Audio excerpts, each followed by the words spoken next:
اللہ استاد صاحب سبحان اللہ سبحان اللہ. سمجھ گئے ویسے ہی یا انگریزی ٹرانسلیٹ کروں؟ سبحان اللہ. صبر، اللہ تبارک و تعالی نے ان کو صبر کے اعلیٰ مقام پہ فائز فرمایا. سبحان اللہ. نماز بھی اور صبر. صبر بھی.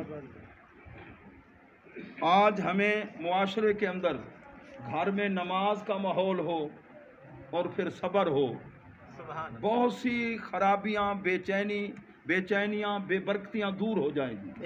نماز بھی ہو، صبر بھی ہو. اب صبر نہیں ہے، تھوڑی تھوڑی بات. سنا ہوگا آپ نے مرغوں کی لڑائی کی وجہ سے کتنے آدمی مارے گئے، 3-4 آدمی قتل ہو گئے. بے صبری ہے نا. اور تھوڑی سی بات پر بجلی کے بل کے بارے میں تھا اور 8 آدمی کہیں قتل ہو گئے. ہمارے اندر صبر نہیں رہا. اللہ کے پیارے محبوب نے بھی صبر کی تلقین فرمائی اور قرآن میں بھی صبر کی تلقین ہے. نماز اور صبر. مومن نماز بنا نہیں کسے کار دا، ہوندا ذلیل جڑا اس نو بھی سار دا. اللہ تبارک و تعالی ہمیں پکا نمازی بنائے. آمین. کوئی دکھ تکلیف آئے تو صبر. 8 بیماریاں بھی اللہ کے بندوں کے وجود میں ہوتی ہیں لیکن بے صبری کا مظاہرہ نہیں کرتے. کیا بات. سر میں درد ہے، نماز چھوڑ دی. ایسے بھی ہیں اللہ کے شکوے.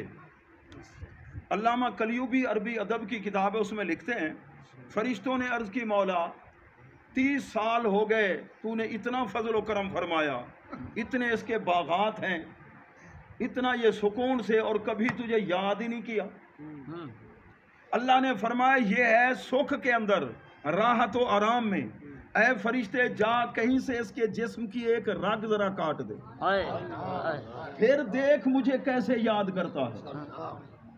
فرشتے نے کہیں سے رگ کاٹی، ہوا درد، ہوئی تکلیف، کہتے اللہ اللہ فرما دو.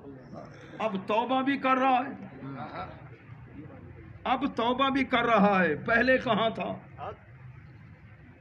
اور ایک صاحب نماز پڑھنے والے، باغ، اس کے ارد گرد دیوار تھی 4 دیواری اور گیٹ بھی لگا ہوا، تالا بھی.